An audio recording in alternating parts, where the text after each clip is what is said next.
Hello and welcome to episode 12 of Chewing the Fat with me, Phil Cobley, and me, Adam Furman. And it's a sad day today, isn't it? It is a sad day. End of an era. End of an era. Chewing the Fat will be signing off. So this is episode 12, the final episode of season 1, and turns out final episode of Chewing the Fat. Yeah. So yeah, we don't actually have a guest this week. Unfortunately, our guest was unable to make it, but we have some exciting news, don't we? We do indeed. Our guest who we had lined up basically had got a hectic schedule. Yes. And decided that they needed to have a break from commitments, which we totally understood. Absolutely understood. Yes. So hoping to have them on in a future episode. But you just said we're finishing. I did. That's because we're going solo, aren't we, Adam? We are. Crazily. Going solo. Yeah. So to summarise how things have been, Chewing the Fat was a project that was funded through the 4Mobile project. As a way to engage the community and kind of get to talking and chatting and introduce kind of experts and guests and everything, and talk about some of the great and exciting things going on in the industry. And it was also sponsored through that project by MSAB. Yeah. And we're very, very grateful for MSAB and 4Mobile for giving us the opportunity and the chance and the support to do the show. But the 4Mobile project comes to an end at the end of this month, 30th of April. Pretty much everything has been signed off and it's pretty much coming to a close, which includes the show as well. So very sad. Very sad, very sad. But we've listened to some really, really kind and really kind of quite touching feedback and comments, and had some emails and things like that from people asking when season 2 is going to happen. You know what the plan is going forward.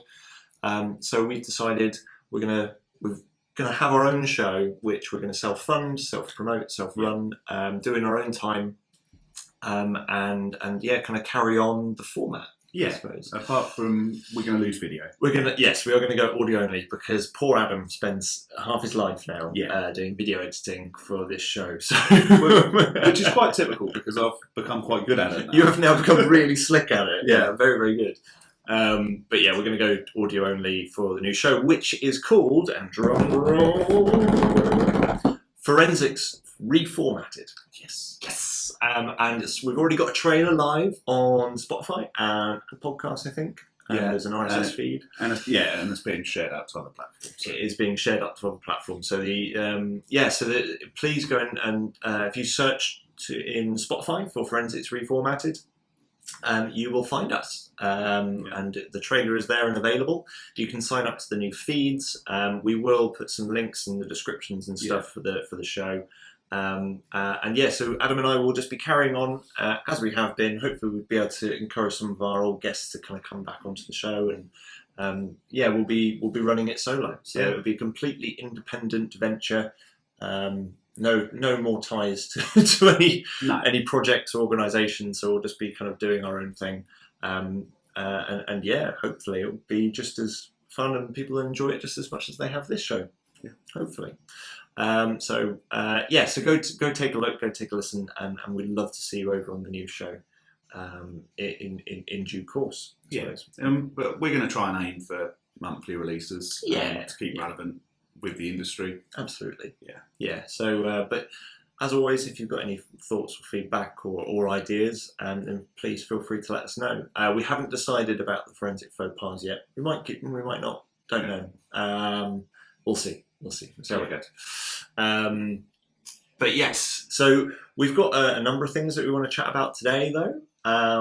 Lots and lots of industry news, as always. And also, because it's the final episode of the show, and it was all kind of provided by 4Mobile, funded by 4Mobile, they've recently just finalised the publication of their CWA document.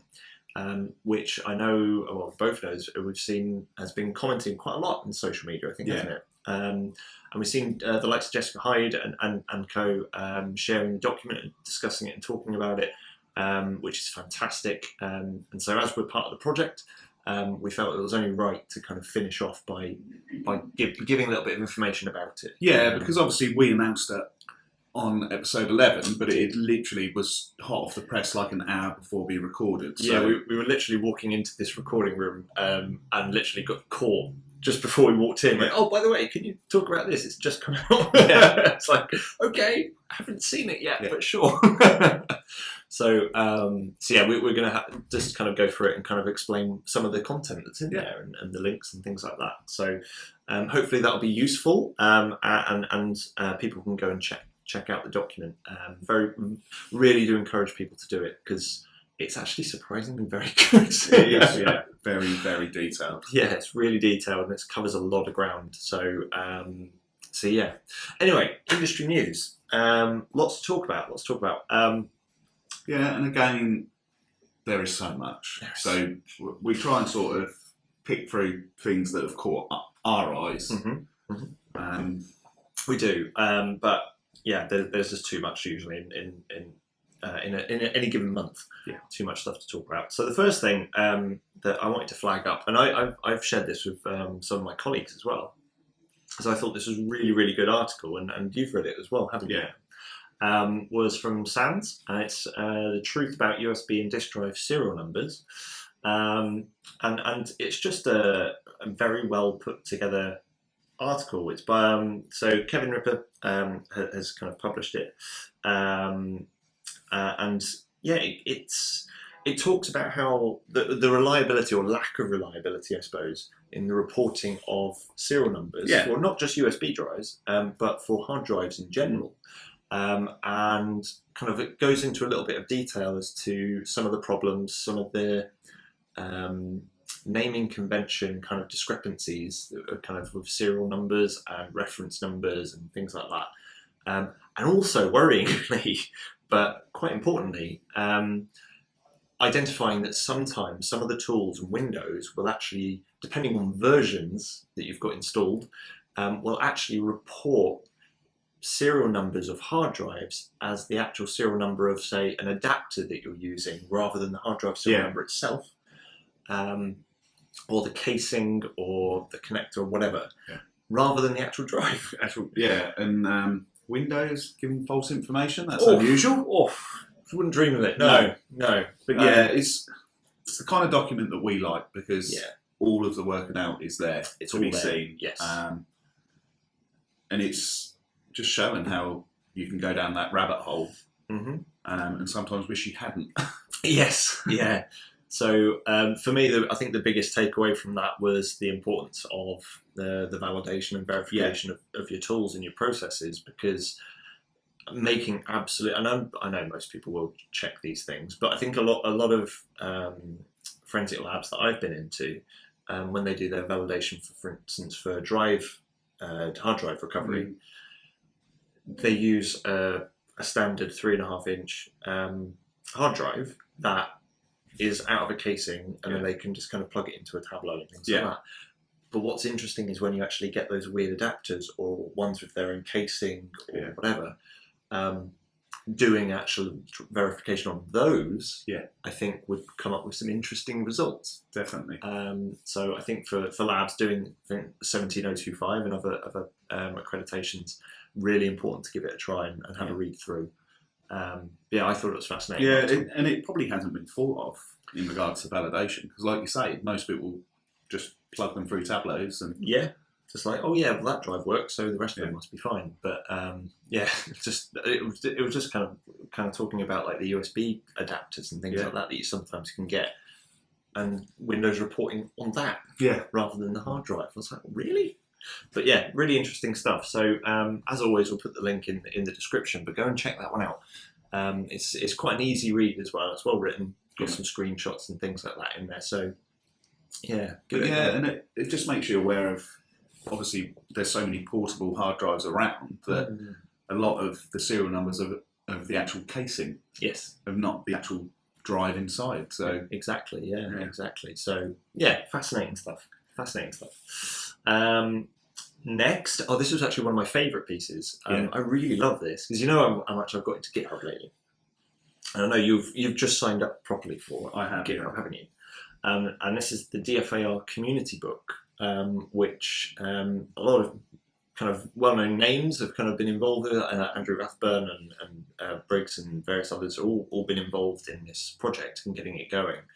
And the idea is essentially getting a crowdsourced digital forensics and incident response kind of book that captures the knowledge of the community, and is freely available for people to access and use. And it's all being written on GitHub. It's all open and available, and people can see what's going in there. They're looking for people to contribute. So if you've got a chapter that you want to write and contribute, you can go in there. There's a format for how everything's being structured and written. They're using an open source, or I don't know if it's open source or at least freely available kind of publishing format and book format, which is really interesting. Just checking, it's up to 15 chapters. 15, so it's really, it looks really good. I've been commenting on it, so they're using the issues tab for kind of identifying the chapters and then discussing different things.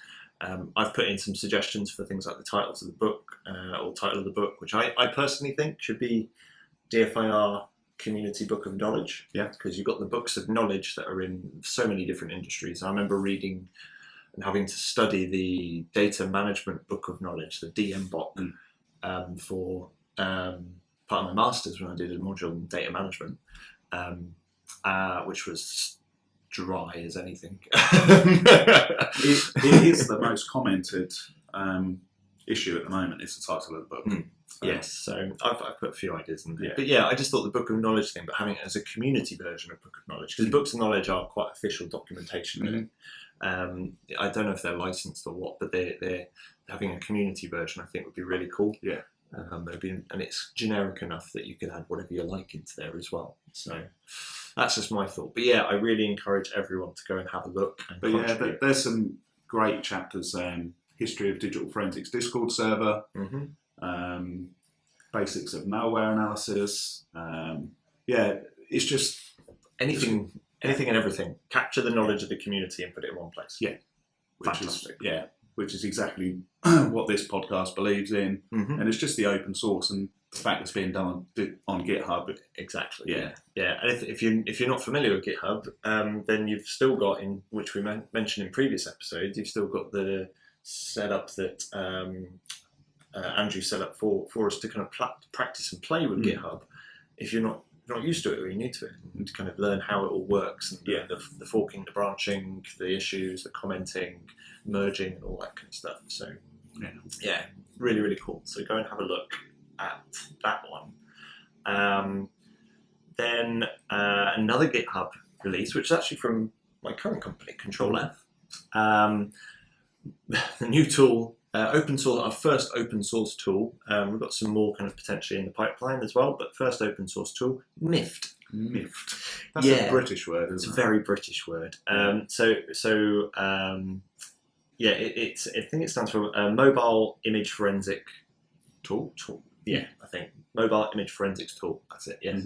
It used to be called Sift, and we do use it on some of our courses when we're training people. We do use it in certain modules of our courses, and then, it used to be called Sift, and then we were like, oh no, that actually already exists as a tool. Best not use that. So before we open sourced it and published it properly, we were like, no, we can't use that, and that's not fair, that's not right, and we don't want any copyright or legal stuff, so we rebranded it to MIFT instead, which made us chuckle, but as you say, I think it's a very British word. If you're not sure, use it in a sentence. Oh, I'm feeling a bit miffed. So that's really cool. Go and check out MIFT.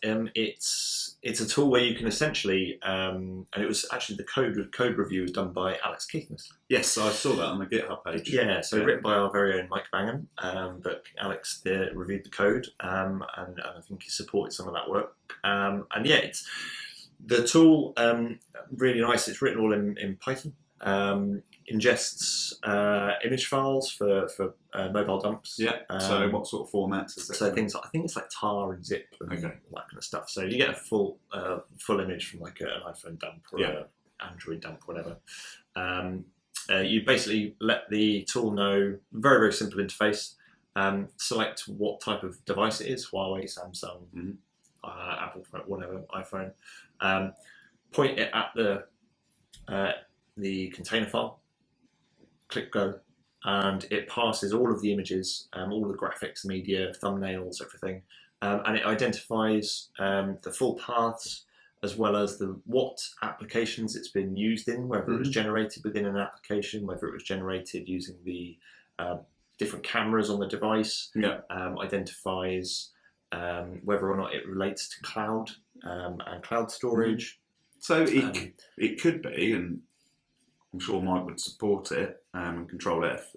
It could be used for automation, couldn't it? Oh yeah. In in an automation environment to pick it up. Yeah. One of the really nice things that we really liked about it was the fact that it can identify whether or not messages, for instance, from WhatsApp conversations and stuff, were sent or received. Okay. So it flags that all up. And we, at the time when we were writing it and researching it, none of the forensic tools did that, or they didn't do it very well. Yeah. They might have changed. Some of them might be doing it now. Yeah.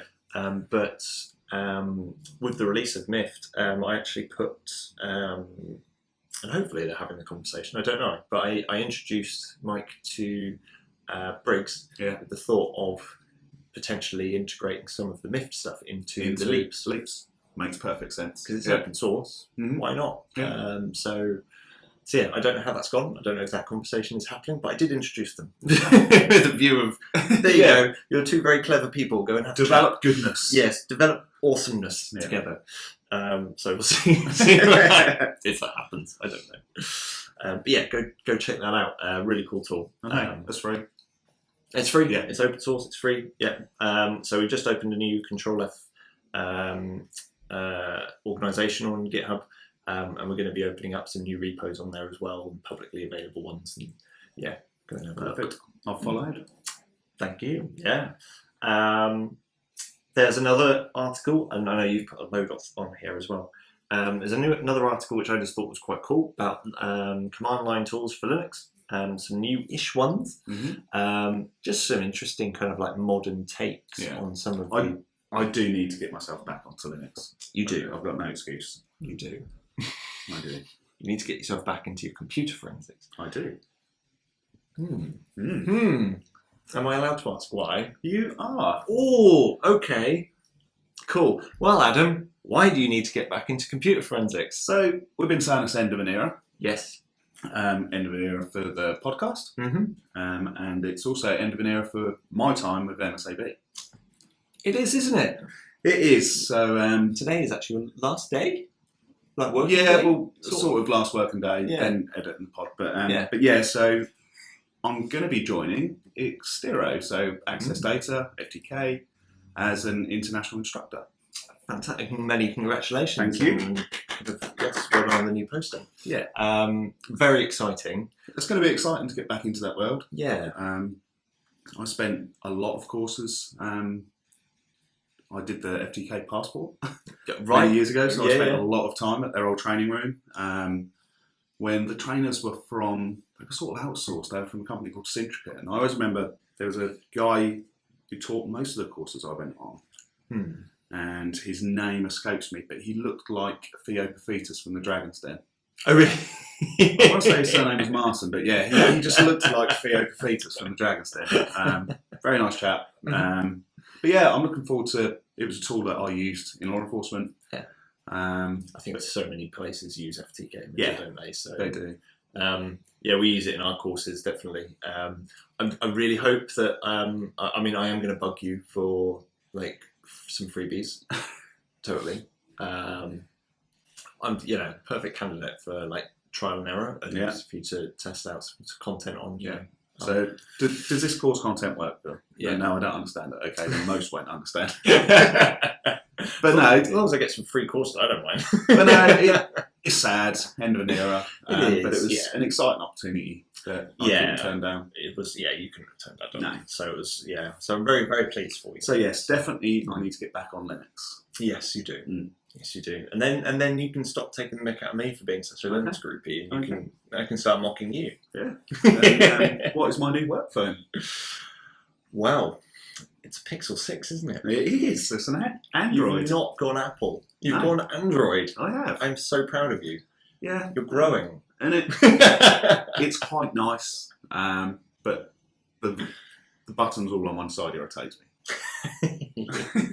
Never happy. You're never happy. But the camera is very good, and I do like the vanilla Android.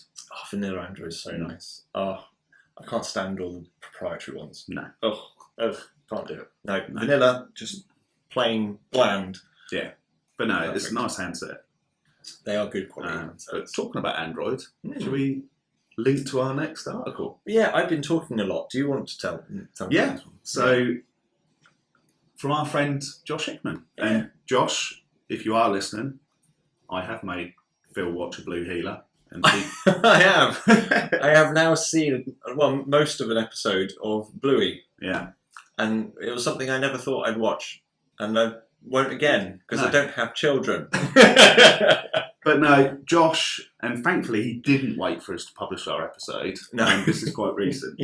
But he's covered, and it's going to become the norm, in my opinion, examining a malware-infected Android phone. Yeah. That's the word, Android. Mm-hmm. And Josh, it could be a university paper. The detail that Josh has gone into. Yeah. It's a very good read. Yeah. Which, and I just love the gifs he always puts in. Yeah. But no, investigating malware is serious business. And he talks about some of the work that's been done by the Malware Hunter team, and he leaves them, he leaves that work to them, and he concentrates purely on the DF side of things. But he's even embedded videos into his article showing the setups, and he installed, it was purporting to be McAfee, wasn't it? Oh, yes. Yeah, I think so. But yeah. Just another fantastic job by Josh. Quality article, really interesting as well. As you say, it goes into a lot of depth, and the methodology and the write up. It's just great. Yeah, and it just gives the examiners out there a hint of what they should be looking for. Like Josh picked up on, it was like the battery and sort of power usage, wasn't it? Of the Escobar app. But yeah. As always, very, very good article by Josh. Yes, yeah. So definitely encourage people to go and have a read of that one. Yeah. So thank you for flagging that one up. We're now basically into a lot of the ones that you've kind of identified, I think. Yeah, there was still a Linux one, but yeah. So the Unified Cyber Ontology transitions to Linux Foundation. Yeah, that's a tongue twister. Yes. So I think this was shared by a number of other people actually on social media as well. I seem to remember, I might be wrong, I seem to remember Jessica sharing this one and talking about it because she's involved. Yeah, she is. Yeah, Hexaudia and some of her work, I think, from the academia side as well. So yes, that she's been quite heavily involved, and I think she shared it on Twitter or social media. Number of other organisations involved. Yeah, so the Monitor Attack platform is on there, MSAB's on there, Cellbright's on there, the NFI. The NFI. So yeah, so it's very interesting. Kind of it references some of the work done around case and that standardised kind of format as well. And yeah, it's actually the comments and the quotes from the likes of Jess on there. Really, really, well done and highlight the importance of it, because that defining terms and the standardization and kind of having all of that, the truth about the data, as I think she puts it, really, really important. So it's an interesting read. And it's great that it's moved over to the Linux Foundation as well. It is. Before we move on to the other areas of interest, do you want to talk about the CWA, as we're talking about sort of? We'll come on to that. Come to that at the end? Yeah, we'll come on to that after the news. Yeah. So moving on, the next piece that I linked to was, and if you haven't been on social media, then you will have missed it, but it was everywhere over social media. Was the Magnet Summit. It was everywhere. It was everywhere. But some really, really good presentations that have been done. Yeah, and I was just jealous that all those people together. I wish I could have gone. I know. I'm still waiting for the invite, Jad. Still waiting for the invite. I saw Jad at Heathrow as well. Oh, did you? Yeah, I should have said, where's our invite? Yeah, you should have done. Yeah. But no, some great articles. If you just go on to Twitter and look for the hashtag for the Magnet Summit, you'll find some great articles, and most of the presentations have been published by the speakers. Yeah. And one thing that I tweeted is Magnet announced during that summit that they've released a free Apple warrant parser. So if you get an Apple warrant return, they've now released a free tool. Nice. We like free. We like free. You like their Chromebook? Yeah. So they've just relaunched the Chrome kind of tool that they created. 'Cause for a while it was kind of... Didn't you find out about that after you'd had the pain of image in the Chromebook? Yeah. Yeah, that's right. I think it was I dealt with the Chromebook, and it was while I was still in the job. But yeah, I dealt with the Chromebook. Had to work it all out myself using the articles and stuff related to some of the research done on them. I think it was the week after the Chromebook free tool came out. And I was just like, why? That was painful. Yeah. That was painful. But no, the Magnet Summit produced some very good articles, and Chris Vance produced Tag Your It in relation to AirTags, and we'll link out to that one, and we'll link to the hashtag so you can just go straight to the Twitter page. But yeah, some brilliant presentations. Like you say, gutted that we weren't there, but they are doing a virtual event, I believe, in all different time zones. So the fun continues. The fun continues. But yeah, Josh, that'd be nice. Josh and Alexis did a talk on ABX, I believe. Yes, I think so. And I think Alex is actually doing one of the virtual ones on ABX. Oh, is he? Yeah, he is. So, okay. So yeah, if you haven't signed up to any, get signed up. Get signed up. Go to. Yeah, and nice. Magnet Summit 2023. We'll wait for Jad to. We'll wait for our invite. Yeah. Yeah. We're totally not going to get invited. In fact, we're probably going to be blocked. But did you see who won their Capture the Flag? Ah, yes.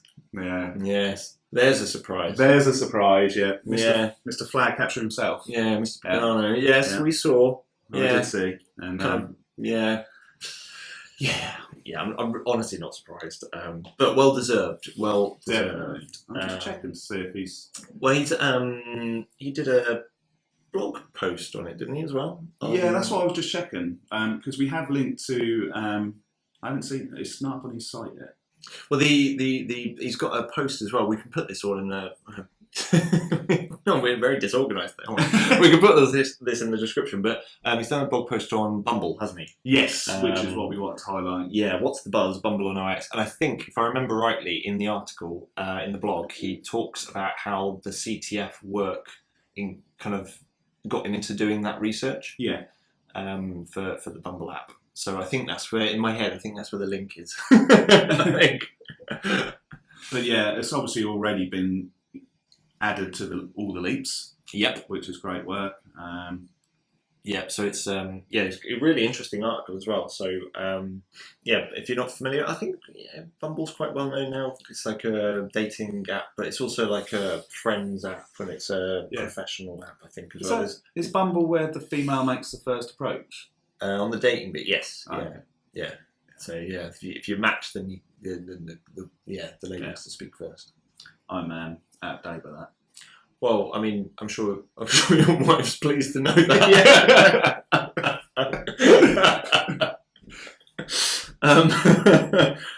Moving swiftly on. Yeah, moving swiftly on. Before you get into trouble.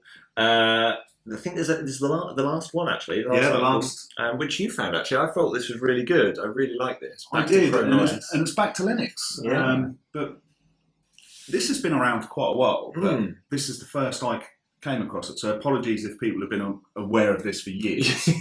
But it's GaliumOS. It's a Linux distro purely for ChromeOS devices. Yeah. So it's a very cheap way to get into Linux, isn't it? Yeah, really lightweight, simple. Obviously, Chromebooks kind of 10 a penny. Yeah. Really, really cheap to buy, and it's a very nice Linux operating system. But yeah, it's a lovely open source project, and we love free, we love open source. Exactly. Yeah. We love LiveX. Yeah. I'm not sure if it would be good enough to run sort of Kali Linux or something like that on, but probably not. No. Kali can get quite heavy. Yeah. But yeah, so lots and lots of industry news. There is, but yeah, for all things, we can't cover everything. We've promoted Phil Moore's work before, but Phil does weekly This Week in Forensics, where he does. Literally scrapes every new piece of content on the interweb, doesn't he? He does. It's a really, really nice kind of concise collection of what's been going on. Yeah. So, go check out that one. Yeah, and we'll put a link into that. We did on the first episode, but we'll relink to Phil's great work. Yeah, absolutely. Absolutely. So, onto the beast. Onto the beast, yeah. And I'm going to say my favourite line, because I am conscious of time, and that industry news segment took 30 minutes. And there was me before we started recording saying, probably we'll just aim for a short and sweet kind of episode for the final one. And here we are, 30 minutes in. We haven't even got to the main feature. No. I don't want to go into too much detail on this, because the document is huge. How many is it? About 66 pages. 66 pages of standard content, effectively, but really, really good. So it's we talked about it very briefly before, as we said. So this is CWA 17865. So 17865, kind of like 17025, but 17865. And it's the document. It's a workshop agreement. It's titled "Requirements and Guidelines for a Complete End-to-End Mobile Forensic Investigation Chain," and it's a very, very comprehensive standards document. 30 organisations were involved with the creation of this. Yes.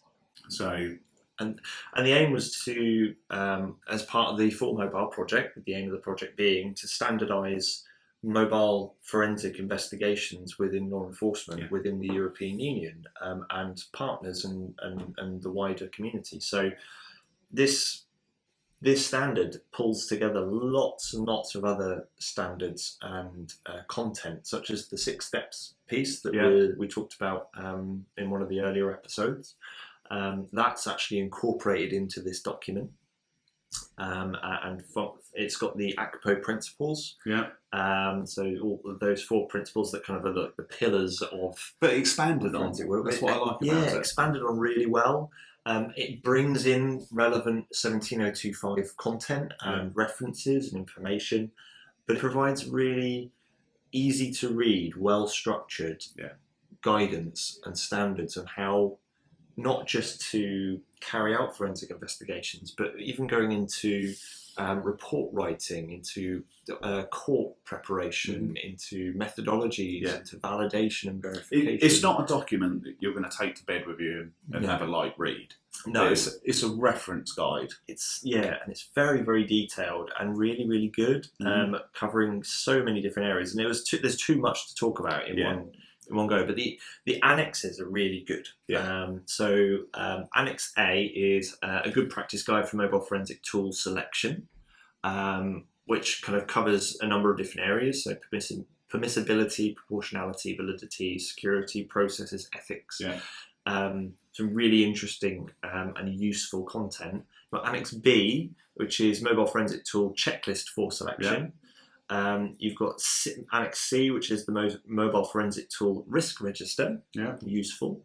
Annex D, which is effectively the 6 steps to successful mobile validation, which is that content that we had Heather on, didn't we? Which is great, and that was again another collaboration. That was a big collaboration, wasn't it? Then you've got Annex E, which is Forensic Information Report Template, and it's a really good template. You've got it up on the screen there, haven't you? So, we were actually commenting this morning, weren't we, over coffee, and saying it is a good report. And if you've never done reports, this is a great sort of template to build on. Exactly. And the idea is that you can either use it or you can use it to build your as own a base, and just take the bits that are of interest to you and that you find useful. But it's very comprehensive, and it looks nice. It's well presented. It's just a very I can't go on about it enough. And I always used to record. I always used to have at the conclusion of my reports a glossary of terms at the end, and I used to just have a templated glossary of terms, so I could have sort of computer things, but it was a mobile job because it was just a standard template, so I included everything. We did the same, whereas this is quite nice because it's sort of indicating just use the terms that are relevant to that report. Yes. Rather than adding content that could confuse or muddy. I quite like that. Yes, exactly. Yeah, same. So it's just very, very good document. So it's currently freely available to download. We'll put the links and everything into the description. But you can. I think at some point it might end up being a charged for document. So I would suggest go and get it while the going's good. Go download a copy just to have in your lab or just for reference. And also there's some articles around it as well. So CEN have done some articles publishing it. There's some links in there to some of the like the ECT, and things like that. So all the training for mobile, which is also talked about in this document, is all becoming freely available via the European kind of ECTG and all that lot. So they're actually adopting all of the content, the training, so that's all going to be available, and they were involved in writing this stuff as well. There's just so much information and content out there about it, and I really want to encourage people to go and have a look. I was with a customer, law enforcement, a few weeks ago, all around mobile validation. And this particular customer hadn't heard of this document, so straight away emailed the link, and it's just it's a good head start. It's a very good head start, absolutely. So, I would fully encourage people to go and have a look, especially if you're a lab that does your accreditations and things like that. If you're not sure of how to word certain things, or you're not sure of what you need to put into your policies and what you need to put into your procedure documents and things like that, this is actually a really good template, and you can just kind of steal some of the content from it and use it in your own policies and practices. So it's very comprehensive, very well written, very well worded, and I think if everyone started utilising this as a base, then it would begin that process of standardisation across all organisations. So, which is only going to be a good thing. It's only going to be a good thing. We probably could make a recommendation that it's included in the GitHub book. At the very least reference. That's a very good idea. Maybe because you're learning your GitHub stuff. Maybe you could. I could do that as one of your first tasks, couldn't you? And I can show you how to do it afterwards if you like. But you could do a contribution. I could. There we go. Woohoo! So please go and have a look at the workshop agreement. As I say, CWA 17865. I keep wanting to say 17025. Because it's imprinted on your brain. That's it. In the part of my brain that I try to shut away and shut off. The bit that stops me sleeping at night. Go check it out. Have a read, and let us know what you think. Obviously, we're shutting down this podcast, but you're welcome to go and contact us on the other one, and let us know what you think. So, you got any more thoughts on that one? I know I've rambled on a lot. No, just thoroughly impressed by it. And like I say, for someone who's written and produced hundreds of reports, to even for me to look at it and come away and say, I like that, shows, There you go. It's approved by Firmski. You should get your own little seal and kind of stamp it on it. Approved by Firmski. Nice. Cool. Okay. I think I don't want to go on too much about it. Because you're conscious of time. I am conscious of time. Should have called the new podcast that, shouldn't we? You should conscious of time. Yeah. But it would have been such an in-joke. People who are new to it wouldn't have had a clue. No, Like, what's this? What's this all about? What's all this about? I still need to get it on a t-shirt though. Yeah, you do. And Kevin Garno, I hope you noticed, I did buy a t-shirt. You did, didn't you? Yeah. Yes. And it has been delivered. It was the pigeon. It was the pigeon, yeah. Copter. I had to support the best meme ever. Oh, I still got that noise in my head. Brilliant. Yeah. Love it. With the new podcast, we're going to have to get some new stickers done, aren't we? We are. Oh, yeah. Because if people come back on the show or appear on the show, they're going to want a sticker. I'm going to want a sticker. Yeah. Going to have to get onto that. Yeah. Right. Yeah, I'll look into it. I'll be on it. But no, very, very sad. Yeah, it's kind of. I'm drawing out the ending, so I don't really want it to come to an end. But we're going to have goodbye. to. Yeah. We're going to have to draw it to a close, aren't we? We are. We're not doing a forensic faux pas today, so we're just going to be signing off, gracefully, I suppose. Yeah, and just thanking everyone for engaging with the show that we've thoroughly enjoyed doing. We have thoroughly enjoyed it. Yes. Big thanks to the community, to everyone who's listened, to the supporters, everyone who's left us comments and thoughts and feedback and emailed us. It's been really, really nice and kind of kept us going, and it's the reason why we're going to carry it on ourselves, because we didn't have a clue what we were doing to start with. No. Still don't really, but thoroughly enjoyed it. But we've enjoyed doing that. If we've helped one examiner out find a solution to a problem, then it's been worth it. Absolutely. Absolutely. It's been entirely for the community. We don't do it to get anything out of it ourselves, other than the fact we enjoy it and we want to help. So, if anyone's got any suggestions on what they want us to talk about, or guests that they want us to bring on or try and get on the show, or if anyone wants to come and talk on the show about a part of the industry that you're passionate about or something like that, then just let us know. We do have, I'm not going to give the Chewing the Fat email address because we're going to wind that down, aren't we? And I always forget it anyway. You do. I always forget it, but we will put the new email address on the description. I think we'll put the link on there. But it's Forensics Reformatted at proton.me. So that whole Proton Mail thing, they've just introduced proton.me, so you can go Proton.me. Yeah. Which I think is quite cool. Forensics Reformatted at proton.me. Feel free to drop us a mail, get in touch.